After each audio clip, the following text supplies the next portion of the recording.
Ghislain Radek, a lawyer and a former ethics advisor to the Department of Justice, joins me today to talk about the Boston bombings. Thank you for joining us on RT.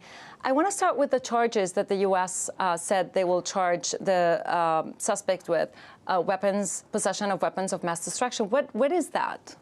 Well, I wish I could tell you more about that, but I haven't actually seen that charge leveled against anybody.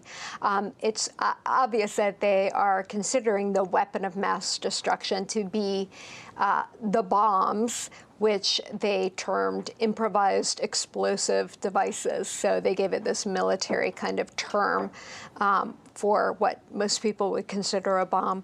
And weapons of mass destruction obviously sounds pretty horrific. But they were talking about homemade bombs, pressure cookers, and now they're talking about weapons of mass destruction. I mean, how is that even possible when you're talking about homemade bombs? I honestly believe that it's because the defendant or the suspect here is Muslim. Obviously, there have been a number of white people who've committed massacres lately in Aurora, Colorado. Holmes shot up the movie theater. Adam Lanza shot up all those children at Sandy Hook Elementary School. And none of those people were charged as terrorism or with terrorism-type charges. We also saw a lot of the media play into that. Right after the bombings, a lot of people were talking about possible connections to different people, different countries even. What do you make of that?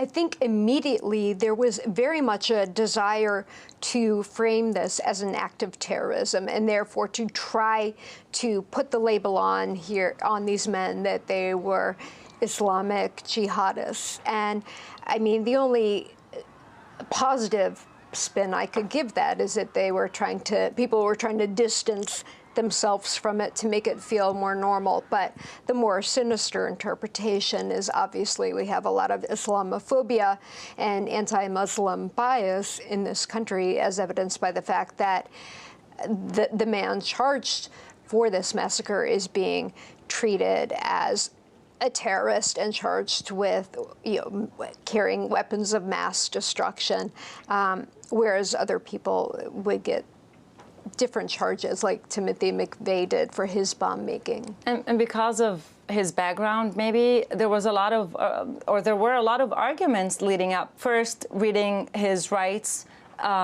then to charging him as an enemy combatant or as a U.S. citizen, and now all the arguments about his rights and the interrogation. I mean, where is the legal system in all of this? Well, the legal system should never put up with that. I mean, I think most reasoned people knew that he should be Mirandized, and maybe there was a small window during which they could ask him about immediate public safety concerns. But that was it. And then they needed to Mirandize him and read him his rights. In terms of trying to call him an enemy combatant, that is specifically so they would not have to Mirandize him. And we've seen that in other cases with Jose Padilla, where they initially called him an enemy combatant, and he didn't get to see a lawyer for some 3.5 years. So all along, there's been this effort to treat him differently than we would an ordinary criminal who should be tried in federal criminal court.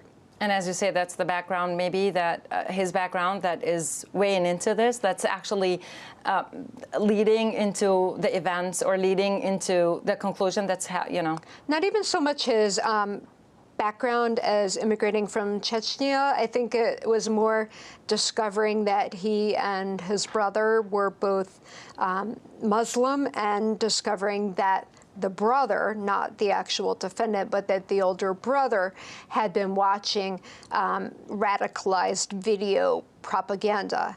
I actually watch the same stuff as part of my job in national security and human rights. So that doesn't necessarily mean you're a terrorist. Russia tried to warn the U.S., tried to tell them that they should check into this. But the minute the news came out, everybody was talking about his background. Everybody was even confusing Chechnya with the Czech Republic. What do you make of all of this? I think it was a massive ignorance on the part of Americans in terms of both geography and religion. Obviously, Islam is a peaceful religion. And doesn't believe in bloodshed, but also, yeah, the geographical confusion. I think, again, it was to immediately put this person in the category of other. This person is not like us. This person should be treated as an enemy combatant. They should not have their rights. They don't deserve to have their rights. I mean, normally we operate on innocent until proven guilty in this country, but for this suspect, they're reversing the usual presumption, and that was clear from the get-go. And the surveillance state not only failed, apparently the FBI failed, because Russia tipped off the FBI years ago that they should be concerned, perhaps, about this older brother after his visit to Russia, and I think Chechnya, too. I'm not clear on that. But someone dropped the ball, and, you know, I place that at the feet of the FBI and the American government. But yet, the U.S. didn't do anything about it, and they sort of a blame game started the minute after, soon after the Boston bombings, and they were talking about him being in the U.S. for just a short period of time, not having lived, he and his brother, in the U.S. for a long time, which makes the story completely different. It really does. I mean, the narrative that they tried to feed